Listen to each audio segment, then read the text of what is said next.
Yesu ashimwe inshuti zanjye, ndabaramukije mu izina rya Yesu Kristo, mbifuriza icyumweru cyiza, amahoro y'Imana abane namwe. Hanyuma nk'uko nabibabwiye mu cyumweru gishize, buri cyumweru tuzaba tugira umwanya wo kuganira ku ijambo ry'Imana, waba wagiye mu iteraniro, waba utabonye uko ujya ku iteraniro, aho waba uherereye hose, kugira ngo dusangire ishimwe Imana iba yaturinze, iba yatanze ingabo nyinshi zigapfa ku bwacu.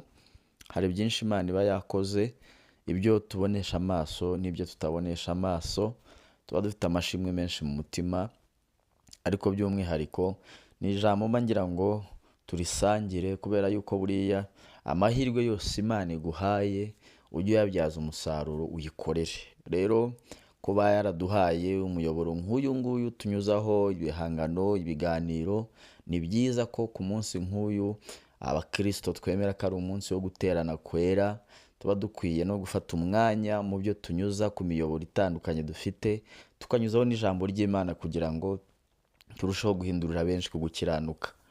Njyewe ndi Sam Muvunyi, murabizi tubana kenshi kuri uyu muyoboro, ariko uyu mwanya wo ku cyumweru ndabinginze kugira ngo tujye tuwutekereza nk'umwanya udasanzwe, umwanya wo kongera kwitekerezaho ndetse no kwiyunga n'Imana. Rero mbere y'uko twinjira mu ijambo ry'Imana, reka dusenge Imana, dushimire Imana yabanye natwe iyi minsi yose itambutse, iki cyumweru cyose, n'ubu ikaba ikiri kumwe natwe, hanyuma tubone gusangira ijambo ry'Imana yanshyize ku mutima. Reka dusenge. Mana Data wa twese uri mu ijuru, ndagushimiye kuri Imana iturinda, uri Imana itumenya, uri Imana itwitaho, kandi si uyu munsi gusa, ahubwo watumenye kera tutaraba insoro mu nda z'abatubyaye, wari utuzi, kandi wari uzi ko umuntu wese icyo azakora uzamufasha, kuko nta kintu na kimwe dushobora gukora atari udufashije. Tugushimiye rero twebwe abo warinze ibibi bitandukanye, ingorane zitandukanye n'amakuba ndetse n'ibyago, ukaturinda ukaturindira n'igihugu, ukarinda itorero ryawe mu gihugu cy'u Rwanda, uhabwa icyubahiro. Umwanya w'ijambo tugiye kwinjiramo utubere umwanya mwiza w'umugisha, ijambo tugiye kwiga ritubere rishya, n'uwaba yararyumvishe ribe rishya, ryongere kubaka ubugingo bwacu muri uru rugendo rujya mu ijuru. Utugirire neza kuko ari wowe Mana yacu, Imana dukunda kandi dukunda twese itarobanuye. Niyo tugucumuyeho ntutujugunya, ahubwo tugaruza imbabazi zawe, tukongera tugasubira mu murongo. Uhabwa icyubahiro rero, umwanya nk'uyu nguyu uduhaye, uduhe kumva ijambo ryawe kandi tukaryumvira, tubisenze tubyizeye mu izina rya Yesu Kristo, amen. Mbahaye ikaze rero mu mwanya w'ijambo ry'Imana, mwebwe abari mu Rwanda, abari hanze yarwo. Nk'uko natangiye mbivuga, ndabifuriza amahoro y'Imana, Imana ibahe guhirwa, haba mu muhamagaro cyangwa mu mirimo y'amaboko yanyu ibatunze mu buzima bwa buri munsi, Imana ibahe umugisha. Tugiye gusangira ijambo ry'Imana dusanga mu gitabo cya Luka, mu butumwa bwiza bwa Yesu Kristo bwanditswe na Luka, igice cya 7. Turasoma amagambo atari make ariko kandi atari na menshi. Hanyuma dusome hano ibice 7 muri Luka. Umutwe w'amagambo uravuga ngo Yesu akiza umugaragu w'umutware w'abasirikare. Kugira ngo aya magambo no muri Matayo arimo, ariko reka dusome hano muri Luka, turongera tuyasome no muri Matayo, hanyuma twumve uko Imana itubwira. Umurongo wa mbere niho duhera. Nuko ayo magambo yose amaze kuyabwira abantu, ajya i Kaperinawumu. Hariyo umutware utwara umutwe w'abasirikare, yari afite umugaragu we akunda cyane wari urwaye yenda gupfa. Uwo yumvise inkuru ya Yesu amutumaho abakuru b'Abayuda kumwinginga ngo aze gukiza umugaragu we. Nabo basanze Yesu baramuhendahenda bati, ni umuntu ukwiriye ko umugirira utyo, kuko akunda ubwoko bwacu ndetse n'isinagogi yacu niwe yitwubakiye. Yesu ajyana nabo. Bageze hafi y'inzu, uwo mutware w'abasirikare amutumaho inshuti ze ati, Nyagasani, ntiwirushye ko bitankwiriye ko winjira mu nzu yanjye. Icyo gitumye ntekereza ko bitankwiriye ndetse ko nza aho uri ubwanjye, ahubwo tegeka umugaragu wanjye arakira. Kuko nanjye ndi umuntu utwarwa n'abandi, mfite n'abasirikare ntwara. Iyo mbwiye umwe ntigenda aragenda, nabwira undi ngo ngwino akaza, nabwira umugaragu wanjye ntikora iki akagikora. Yesu abyumvise aramutangarira, ahindukirira abantu bamukurikiye ati, ndababwira yuko ntabwo nari nabona kwizera kungana gutya habe no mu Bisiraheli. Izo ntumwa zisubiye mu nzu zisanga uwo mugaragu yakize. Nagira ngo dusome no muri Matayo ibice 8, twumve uko havuga.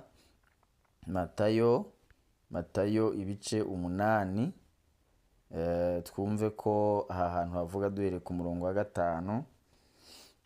Haravuga ngo, ageze i Kaperinawumu haza umutware utwara umutwe w'abasirikare, aramwinginga ati, mwami, umugaragu wanjye aryamye mu nzu yararemaye arababaye cyane. Aramubwira ati, ndaza mukize.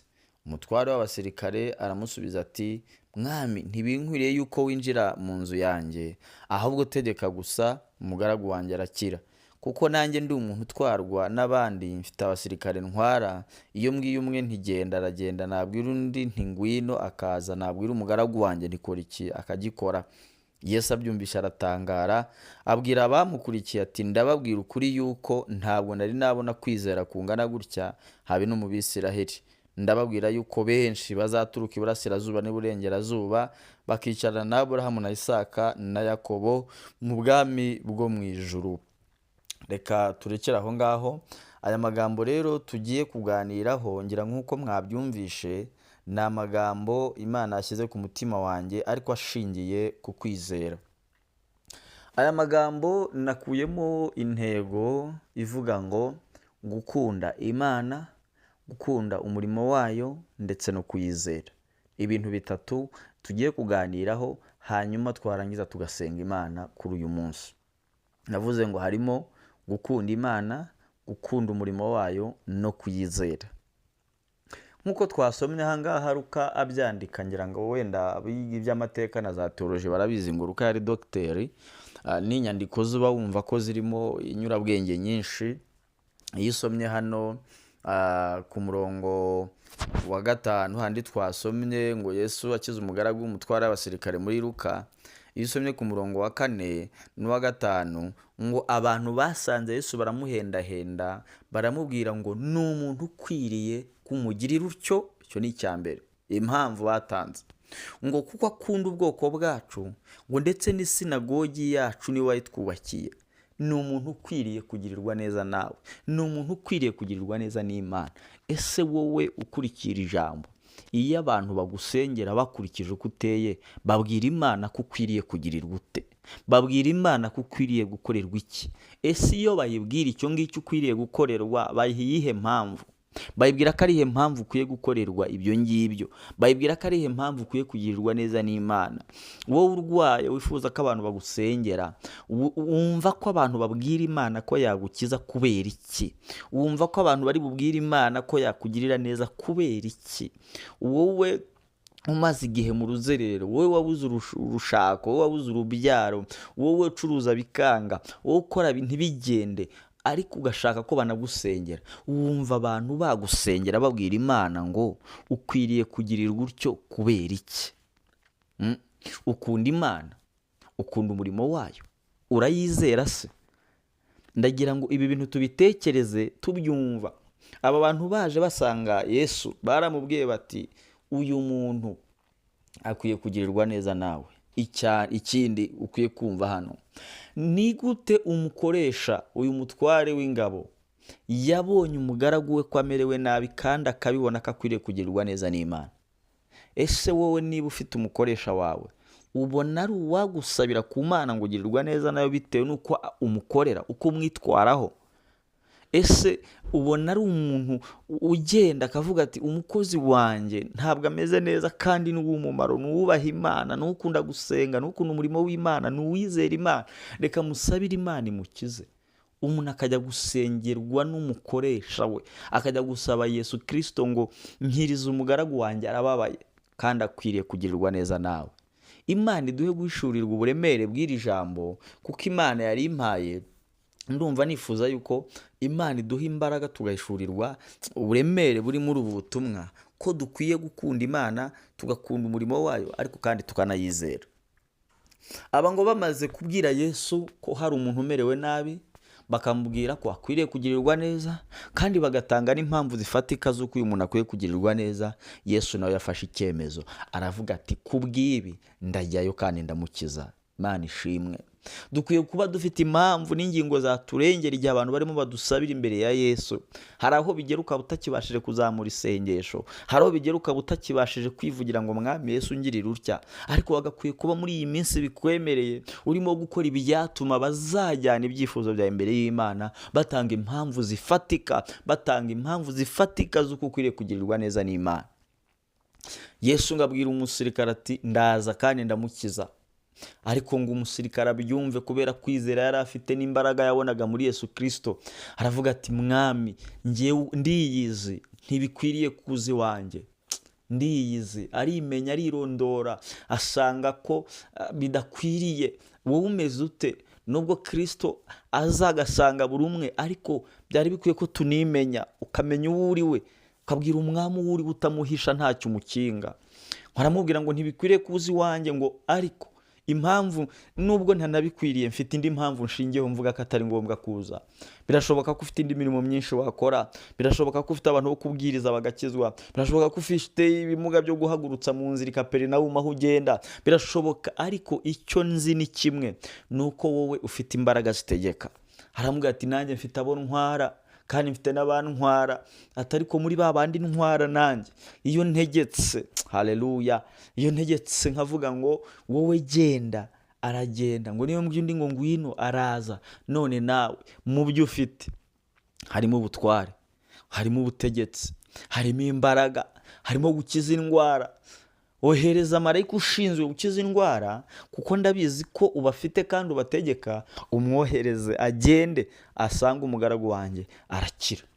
Kristo ngo arebye kwizera k'uwo mugabo aravuga ati sindabona umuntu ufite kwizera nk'uko hawe no mu Bisiraheli. Hari igihe musanga no mu banyotorero harimo abantu baje mu murimo w'Imana ariko batayizeye, harimo abantu baririmba ariko badakunda Imana, harimo abantu babwiriza ariko badakunda umurimo wayo, ari ukubikora kubera izindi mpamvu zibyishe inyuma. Usanga hari abantu badakunda Imana ahubwo bakunda iby'Imana ifite, yaba itarabahereza ibyo bayishakaho bakayivovotera cyangwa bakayivaho. Ibyo byose dukwiye kwisuzuma tukamenya ko ukwiriye gukunda Imana, ugakunda umurimo wayo kandi ukayizera, kugera ku rwego abantu bashobora kugusengera udahari, bakagusabira babwira Imana ngo uyu muntu akwiye kugirirwa neza, uyu muntu akwiye gufashwa kubera impamvu izi n'izi, bakazereka Imana, bakaguheka, bakakuzamura imbere y'Imana bati bimeze gutya. Mwibuke wa muja w'Imana Tabita Doroka, ngo yakoraga imirimo myiza yuzuye ubuntu bwinshi no kugira neza kwinshi, ngo akambika imfubyi n'abapfakazi. Ngo igihe kimwe ashizemo umwuka abantu basanga Petero bati uyu nguyu akwiriye kugaruka. Ntabwo bavuze gusa ngo ni umukristo, ngo ni umuntu mwiza, baravuze ngo impamvu akwiye kugaruka nizi. Barazivuga, baravuga bati uyu mwenda nambaye niwe wawumboheye, nibi aba bana bacu niwe wabambitse, none ko agiye. Imirimo, impamvu zituma abantu badusabira ku Mana kandi bakadusabira neza. Imana itugirire neza. Uyu mugabo ngo abwira Yesu ngo si ngombwa kuza iwanjye, ariko Mana ngo sabiye kwizera nanjye mbyisabira.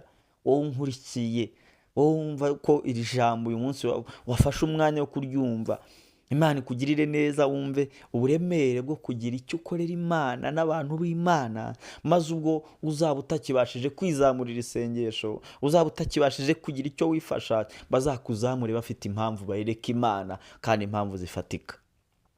Ngo Yesu ngo aratangara ariko kandi aranategeka, ngo nuko ngo babigishwa ngo bagiye kurabasanga umugaragu kera yakize. Abahanga babanditsi baragenzuye ngo basanga ya saha yari arimo abwirira uwo musirikare ngo rwose kwizera kwawe bikubera uko nguko, ngo niyo saha ko kwa mugaragu yahise akira. Ibi bitubera isomo, dukwiye kwizera Imana ko yakora abadusengera bahageze cyangwa batanahageze. Icyo dusabwa no kwizera Imana. Ntabwo dukwiye kuba mu buzima bumeze nk'uburaguza, bumeze nk'aho tutizeye neza. Usanga umuntu abwira ngo yimbwirire ahari byajya, oya, banza ahubwo ukora impamvu, ureme impamvu zizatuma abantu bibwiriza. Nta hantu Bibiliya itwereka ko uyu mugaragu yabwiye shebuja ngo ngenda umbwirire Yesu, nta na hamwe. ahubwo uyu yarebye ukuntu uyu mugaragu yubaha Imana, akubaha umukoresha we, akakunda abantu, agakunda umurimo w'Imana, ngo arangije we ubwo aribwiriza aragenda abwira Yesu, aramubwira ati umugaragu wanjye akwiriye kugirirwa neza n'Imana kubera impamvu izi n'izi. N'abigishwa baraza baramwingingira bati aba bantu bakwiye kugirirwa neza, bakunda Imana, bakunda umurimo wayo, n'isinagogi yacu rubaye twubakiye. Ariko Mana, ndashimira Kristo ko ajya dushyirira mu nzira abantu bari budusabire ku Mana igihe byadukomereye. Ndashimira Kristo ujya utuzanira abantu mu buzima bakadusabira ku Mana tutanabatumye, ahubwo baragiye bagenzura ibyo dukora. Imana idushoboza gukora imirimo myiza no gukiranuka, bigende byubaka mu mitima y'abantu ku buryo ubwabo bazibwiriza bakajya badusengera, bakajya badusabira ku Mana, bakavuga ngo Uwiteka akugirire neza kubera impamvu izi n'izi, utanahari, utanahibereye. Abantu bakaza bakabwira Imana bati Imana ikora iki, Imana ikora iki, Imana akora iki kubera ko runaka uramuzi ibi n'ibi ibi n'ibi. Bo ubwabo bakagusengera utigeze utanga icyifuzo. Imana itugeze kuri uru rwego. Nk'uko nabibabwiye, mu by'ukuri abantu bamwe muba mwagiye mu materaniro, abandi mutabashije kujyayo, ariko nababwiye ko tuzaba dufata iminota itari myinshi, n'ubundi ntabwo umuti ukiriza cyangwa wicira ubwinshi, ahubwo biterwa n'uko uwamenye uburwayi afite afata imiti neza nk'uko muganga yabimugeneye, hanyuma imiti ikamukiza. Rero numvishe ko muri iri jambo dukwiye gukuramo ikintu cyo gusengera ibyo bintu bitatu, Imana ikadushoboza kuyikunda, gukunda umurimo wayo ndetse no kuyizera, tukakora ibituma abantu bazajya baduheka mu ngobyi y'amasengesho nta byifuzo twabahaye, ahubwo bashingiye kuko batubona, bashingiye ku mbuto twera, bashingiye ku buryo twubaha Imana, bashingiye ku cyo tumariye rubanda, bashingiye ubwabo bakaduheka mu ngobyi y'amasengesho. Niba hari icyifuzo ukuyemo, ufatanya nanjye tubisengere. Niba hari isomo ukuyemo, usangiza abandi iri jambo, maze twese duhekane mu ngobyi y'amasengesho, ariko kandi twereka n'Imana impamvu turimo duheka abo duhetse, kugira ngo tutabikora nk'abatera waraza, kuko amasengesho ameze nko gutera waraza nayo aba ari impfabusa imbere y'Imana. Nubwo hari abajya bavuga ngo nta sengesho ry'umunyagara ribaho, ariko Bibiliya ivuga ko hari ibyo bita gutera waraza. Igihe cyose urimo ubikora ntiwakiranutse, ntufite impamvu zifatika zo kubwira Imana ibyo uyibwira, uba urimo utera waraza. Rero dukiranuke, dukunde Imana, dukunde umurimo wayo, twizere, dukorere abantu bayo, tubakunde, tubereke urukundo, tubereke ubugwaneza, dukore umurimo w'Imana n'icyo Imana yaturemeye. Ndabashimiye cyane. Rero reka dusenge Imana muri iminota mike ngira ngo dusangire ijambo ry'Imana, hanyuma kandi mujye munanyandikira mumbwire niba ari byo, kugira ngo dukomeze iyi gahunda. Mwebwe tubana mumbwire niba iyi gahunda twafashe uko nibura buri cyumweru tuzajya dufata umwanya tugasangira ijambo ry'Imana, kuko nubwo mumenyereye mu bijyanye n'umuco n'amateka, umuco mwiza wa mbere ni ukubaha Imana. Nibyo byiza kuruta ibindi. Nanjye numva nguwe neza iyo turimo dusangira ijambo ry'Imana, kuko mu byo Imana izatubaza nicyo twakoresheje umwanya yaduhaye. Rero uyu mwanya ndagira ngo nkubwire ngo Imana yaguhaye amahirwe yo kubaho kugira ngo ugire ibyo usohoza, kugira ngo ugire ibyo wuzuza bituzuye, kugira ngo ugire ibyo ugorora bigoretse, kugira ngo ugire ibyo wubaka bisenyutse. Imana ifite impamvu yagusigaje. Bikore rero, kandi numara kubikora ubikore neza mu rukundo rw'Imana no kuyubaha, ku buryo abantu b'Imana, abana b'Imana bazajya bakuzamura mu ngobyi y'amasengesho nta byifuzo babahaye, bo ubwabo bakibwiriza. Mwakire neza ijambo ry'Imana. Reka twongere dushimire Imana, dusenge. Mana, tugushimiye kubw'ijambo duhaye. Ni wowe wenyine ugira icyo urema ukagikomeza. Imitima yacu irememo kugukunda, gukunda umurimo wawe ndetse no kukwizera, kandi udushoboze gukora imirimo myiza mu buryo butuma twubaka icyizere mu bantu ndetse no kuri wowe, mu buryo butuma bazajya bazamura amasengesho bakadusengera, yewe niyo twaba nta byifuzo twabahaye, ahubwo ishyaka rikabarya mu mutima ribahata kutuzamura imbere yawe kubw'impamvu twaremye mu mitima yabo dukora imirimo myiza yuzuye gukiranuka kose. Uduhe rero kugukorera bikwiriye, uduhe kukumvira nuduhamagara, uduhe kugenda nudutuma, udushoboze Mwami iby'imbaraga, ko nta na kimwe twakishoboza tutagufite. Imana yo mu ijuru rero niwe twabwiraga ngo dushoboze ibyo ngibyo. Abadukurikira bose utarakumenya umuteremo imbaraga zo kukumenya no kugwishurirwa kugira ngo tubashe kwirinda ibyaha, kuko ibyaha ari byo bugome kandi abakora iby'ubugome ari abasatani. Turifuza rero kuba bawe tugakora ibyiza kugira ngo tuzarye ibyiza byo mu gihugu cy'ijuru. Kwavuze ko wanga kumva akagoma inkota yawe izamurya.